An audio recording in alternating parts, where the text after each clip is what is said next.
on radio, on YouTube, and on your smartphone. This is TTUTA Speaks. We invite all listeners to tune into I-95.5 every Thursday morning at approximately 7:25 for TTUTA Speaks, a program which highlights local, regional, and international issues affecting the education sector.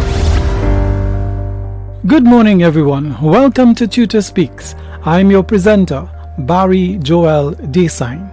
Last week, it was reported that a High Court judge ordered the state to compensate a secondary school teacher after it was found that the Teaching Service Commission discriminated against him. Assisted by TTUTA's attorneys at law, the teacher filed for judicial review after discovering that the TSC had given preference to another teacher who had scored lower than he did in their interviews for promotion. Since this is not the first time that the operations of the TSC has been called into question, in today's segment, the history, role, and importance of the Teaching Service Commission will be considered.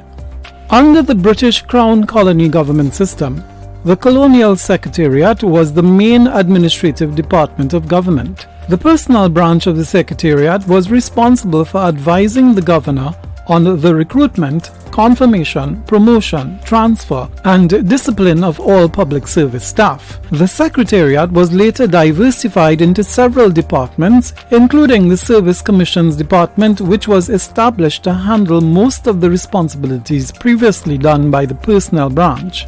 Departments continue to function in advisory capacity until 1957, when a motion moved by Dr. Eric Williams was passed in the Legislative Council, giving the Service Commissions Department full executive power to recruit, appoint, confirm, promote, transfer, and exercise disciplinary control over public servants. By 1960, the Service Commissions Department was subdivided into the Public Service Commission, the Judicial and Legal Service Commission, and the Police Service Commission. A few years after independence, the Teaching Service Commission was also established, having the same primary role as the Public Service Commission but in relation to teaching service personnel.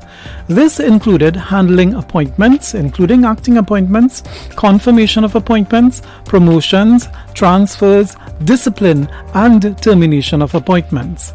It is important to note that the commissions were established as independent agencies to insulate their functions from possible political and other influences. For this reason, safeguards were placed in the Constitution to ensure that they were autonomous and precluded from forming any part of the service of the state. For example, under the Republican Constitution, the members of the Teaching Service Commissions are appointed by the President after consultation with the Prime Minister and the Leader of the Opposition. The Teaching Service Commission is also free from ministerial control and has the authority to regulate and promulgate the principles and guidelines to be followed for achieving its purpose. The essential principles inherent in the regulations of all the service commissions are those of fairness, equality, and justice. Indeed, on its website, the Service Commissions Department states that the framers of the Constitution had the objective, therefore, of establishing non-political bodies in high public regard with a view to maintaining a neutral public service operating by the merit principle and free from the undesirable effects of discrimination, nepotism, and injustice. With this in mind, and in reference to the aforementioned judicial review case, the Teaching Service Commission not only breached the rights of the teacher to equality of treatment and protection under the law, but it also fundamentally subverted the very purpose for its existence. Additionally, the court's ruling demonstrates with relative certainty that the current commissioners cannot be relied upon to act fairly. Consequently, in keeping with the oath of office and the importance of maintaining exemplary standards of integrity, it is entirely appropriate that they engage in introspection, apologize, and strongly consider submitting their resignations. Perhaps this will prevent a complete lack of trust in the Teaching Service Commission.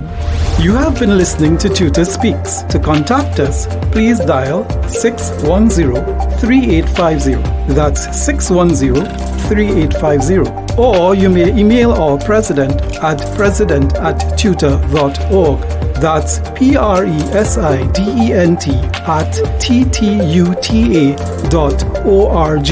Please don't forget to subscribe to our YouTube channel where recordings of interviews, events, and other materials are uploaded regularly. Like us by giving a thumbs up, hit the notification bell, and subscribe.